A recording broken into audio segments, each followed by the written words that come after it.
warahmatullahi wabarakatuh. Bismillahirrahmanirrahim. Alhamdulillahirabbil alamin. Allahumma sholli ala sayyidina Muhammad wa ala ali sayyidina Muhammad. Alhamdulillah, pertama-tama marilah kita panjatkan puji syukur kepada kehadirat Allah serta sholawat yang kita curahkan kepada junjungan Nabi Muhammad SAW yang telah memberikan kita nikmat sehingga kita bisa berkumpul di acara kajian hari ini yang berjudul tentang pernikahan dalam pandangan Islam. Dan sebelumnya ini saya manggilnya Bapak, Ibu, atau Mas, atau Mbak? Kakak. Oke, Kakak. Sebelumnya ini udah pada ada judulnya belum sih? Kan nanti sebelum menikah kan sudah tahu apa itu sih pandangan Islam sendiri dalam pernikahan. Dan pertama poinnya adalah mengapa sih Islam itu mensyariatkan pernikahan? Di situ keterangannya itu yang pertama adanya dalam surat Az-Zariyat ayat 49 dan Yasin ayat 36 itu sudah dijelaskan bahwa hidup berpasangan atau nikah adalah kebijaksanaan Allah Subhanahu wa taala terhadap seluruh makhluknya. Lalu dalam menempuh kehidupan seseorang memerlukan pendamping nih buat teman cerita ataupun teman hidup, suka dan duka gitu.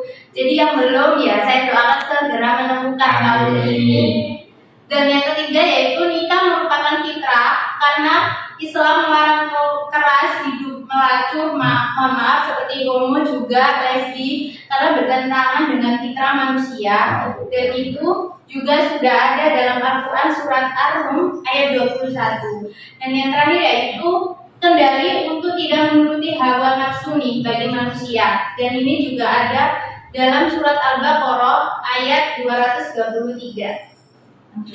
Selanjutnya yaitu anjuran menikah, bahwa pernikahan adalah hukumnya sunnah yang berlaku umum bagi semua makhluknya. Al-Quran sendiri menyebutkan dalam Az-Zariyat ayat 49 yang artinya, dan segala sesuatu kami ciptakan berpasang-pasangan supaya kamu mengingat akan kebesaran Allah. Islam sangat menganjurkan pernikahan karena dengan pernikahan manusia itu bisa berkembang sehingga kehidupan umat manusia itu dapat dilestarikan, tidak punah kayak hewan gitu. Jadi tanpa pernikahan regenerasi itu akan terhenti sehingga kehidupan manusia sendiri itu nantinya akan terputus. Dunia pun akan sepi dan tidak berarti. Karena itu Allah Subhanahu wa taala mensyariatkan pernikahan sebagaimana firman Allah sendiri dalam Al-Qur'an ayat 72 surat An-Nahl yang berbunyi A'udzu billahi minasyaitonir rajim. Bismillahirrahmanirrahim. Wallahu ja'ala lakum min anfusikum azwajan wa ja'ala lakum min azwajikum banina wa hafadatan wa razaqakum minat thayyibat. Afabil batili yu'minuna bi ni'matillahi Afabil batili yu'minuna wa bi ni'matillahi hum yakfurun. Yang artinya Allah menjadikan dari kamu istri-istri dari jenis kamu sendiri dan menjadikan bagimu dan istri-istri kamu itu anak-anak dan cucu-cucu dan memberimu rezeki dari yang baik-baik. Maka mengapakah mereka beriman kepada yang batil dan mengingkari nikmat Allah?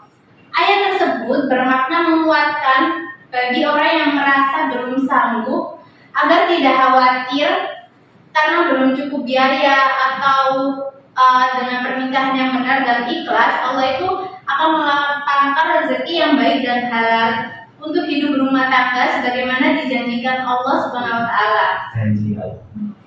Rasulullah juga banyak menganjurkan kepada para remaja yang sudah mampu untuk segera menikah agar kondisi jiwanya itu lebih sehat seperti dalam hadis berikut. Wahai para pemuda, siapa saja di antara kalian yang sudah mampu, maka menikahlah. Karena pernikahan itu lebih menundukkan pandangan dan lebih menjaga kemaluan. Jika belum mampu, maka berpuasalah. Karena berpuasa dapat menjaga menjadi benteng dari gejolak nafsu. Hadis riwayat Al-Bukhari dan riwayat Muslim. Selanjutnya yaitu ada ketentuan nih pernikahan dalam Islam. Yang pertama yaitu pengertian pernikahan sendiri. Secara bahasa itu artinya nikah berarti mengumpulkan, menggabungkan, atau menjodohkan. Lah, dalam kamus bahasa Indonesia itu nikah itu artinya perjanjian antara laki-laki dan perempuan untuk bersuami istri. Sedangkan menurut syariah sendiri, nikah berarti akad yang menghalalkan pergaulan antara laki-laki dan perempuan.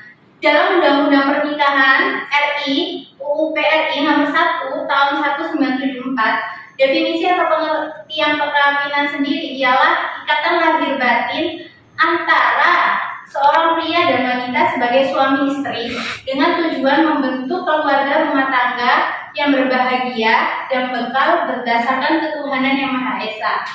Selanjutnya yaitu adanya tujuan pernikahan. Yang pertama yaitu untuk memenuhi tuntunan naluri manusia yang asasi. Yang kedua yaitu untuk mendapatkan ketenangan hidup. Ketiga untuk memperbaiki akhlak.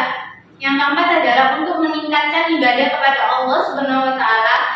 Dan yang kelima untuk mendapatkan keturunan yang solih. Dan yang keenam untuk menegakkan rumah tangga yang islami.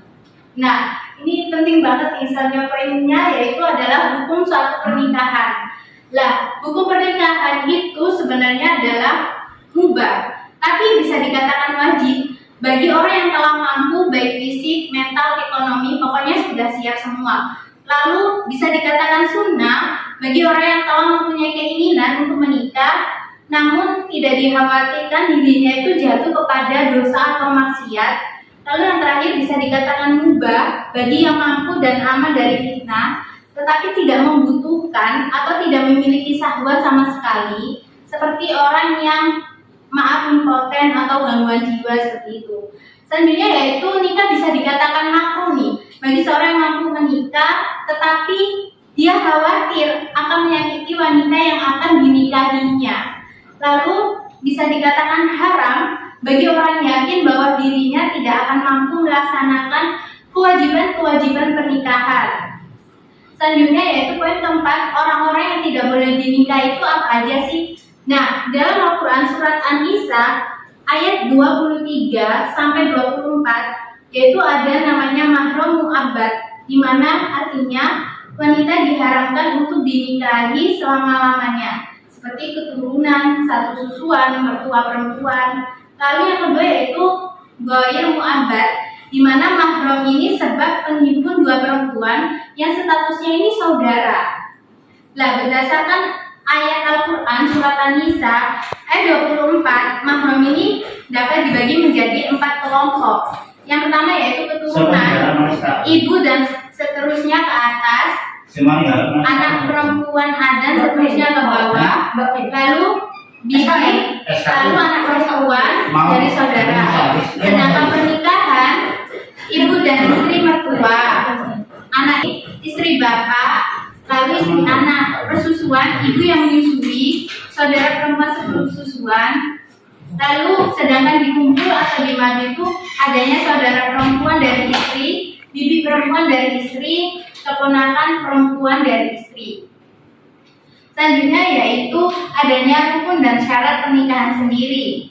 Mazhab Syafi'i ini mengumumkan bahwa rukun nikah itu ada 5, seperti di bawah ini. Yang pertama adanya calon suami. Nah, calon suami ini juga ada syarat-syaratnya loh. Yang pertama bukan mahram si wanita.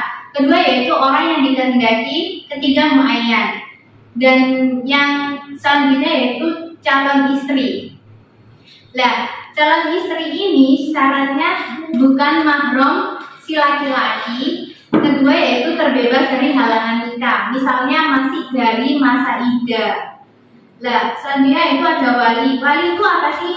Yaitu bapak kandung yang mempelai wanita menerima wasiat.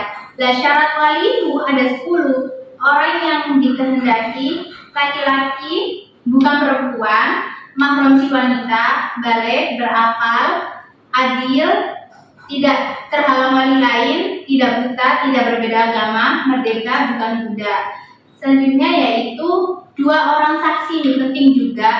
Dalam firman Allah Subhanahu wa taala, dan persaksikanlah dengan dua orang saksi yang adil di antara kalian. Al-Quran Surat At-Talaq ayat 2. Syarat saksi sendiri itu ada 3. Yang pertama, berjumlah 2 orang, bukan budak, bukan wanita. Kedua, yaitu tidak boleh merangkap sebagai saksi walaupun tidak memenuhi kualifikasi sebagai saksi sendiri. Ketiga, yaitu sunnah dalam keadaan rela dan tidak terpaksa.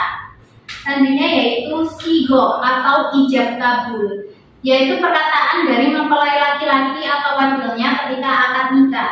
Nah, syarat sigo adalah yang pertama, tidak tergantung dengan syarat lain.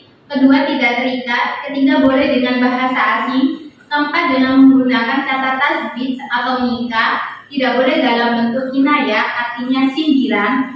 Yang kelima yaitu qabul, harus dengan ucapan qabil tu nikah taswijah, dan boleh didahulukan dari ijab sendiri. Yang kelima yaitu adanya pernikahan yang tidak sah. Pernikahan tidak sah sendiri ini yaitu pernikahan mut'ah, yaitu pernikahan yang dibatasi jangka waktu atau kontrak. Pernikahan syigar, yaitu pernikahan dengan persyaratan barter.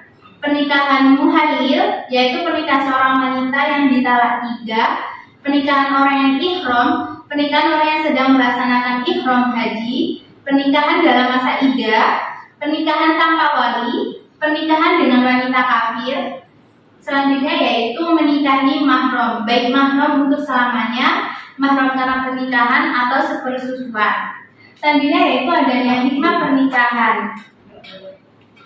Nah, nikah ini disyariatkan Allah Subhanahu wa Ta'ala melalui Al-Quran dan Sunnah Rasulnya, seperti dalam yang pertama yaitu terciptanya hubungan antara laki-laki dan perempuan yang bukan mahram dalam ikatan suci yang halal.